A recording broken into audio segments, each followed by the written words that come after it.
আপনাদের খাবার অনেক সুনাম আছে, পুরান ঢাকার খাবার ভালো মজা, বলে তো সবাই, বলে কি না?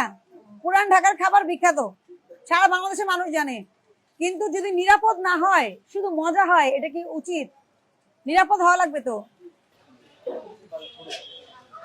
মূল্য তালিকা কোথায়?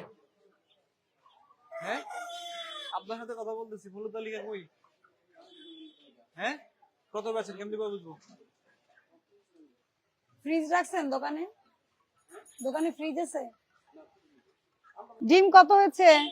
ডজন কত হয়েছে এখন? আপনি 25 টাকা বিক্রি করছেন। তো আপনার কাবাব, কাঁচা মাংস, রান্না করা মাংস একসাথে বের করেন সব। হ্যাঁ, সব খাবার গুলো বের করে নিয়ে আসেন, কাঁচা থাকুক। এটা কি জিনিস? এটা কি জিনিস? মানে এটা মরিচ তো দেখতেছি, এটা কি নষ্ট না ভালো? ছেড়ছেন, এটা বাইরে রাখেন। এটা কি? এটা এটা যদিও নিরাপদ খাদ্য আইন অনুযায়ী যেভাবে এনভায়রনমেন্ট থাকার কথা, ওটার কিছুই আপনার এখানে নাই। আমি যেটাতে আপনার জন্য এগ্রিড, আপনার কেন ফ্রিজে কাঁচা মাংসের সাথে আপনি রান্না করা খাবার এবং শিক কাবাব রাখছেন, বাসি খাবার কেন রাখছেন, এটা হচ্ছে মূল বিষয়। পলিথিন কি এখন ব্যবহার করা যায় বলেন তো?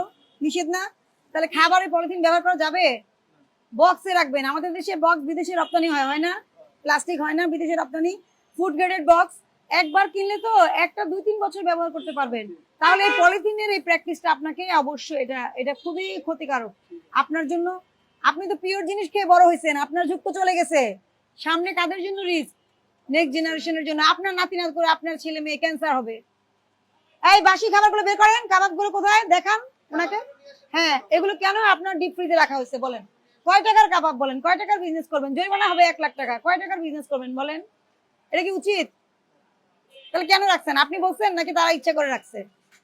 কিন্তু এটা আপনাকে নির্দেশনা দেওয়া লাগবে। এই যে দেখেন, এই যে চিকেন, আস্ত চিকেন, এই যে পলিথিনে রাখছেন আবার ডিপ ফ্রিজে।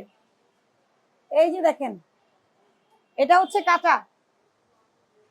আচ্ছা, এই কাবাব, এই যে এগুলো আপনি কখনোই পলিথিনে রাখতে পারবেন না। হ্যাঁ করুক, উনি বক্সে রাখবে। আর এই বাসি খাবার, এই যে দেখছেন আস্ত মুরগি, রাখা যাবে? মানুষ শুনেন, আপনাদের খাবার অনেক সুনাম আছে, পুরান ঢাকার খাবার ভালো মজা, বলে তো সবাই, বলে কি না? পুরান ঢাকার খাবার বিখ্যাত, সারা বাংলাদেশের মানুষ জানে। কিন্তু যদি নিরাপদ না হয়, শুধু মজা হয়, এটা কি উচিত? নিরাপদ হওয়া লাগবে তো। নিরাপদ খাদ্য আইন 2013 পাস হওয়ার পরে এইটা অনুযায়ী আপনাদেরকে খাদ্য মানে স্থাপনা চালাতে হবে। আপনার কারো ড্রেস কোড নাই, যিনি বাবুর্চি রান্না করতেছেন গামছা পরে আছেন,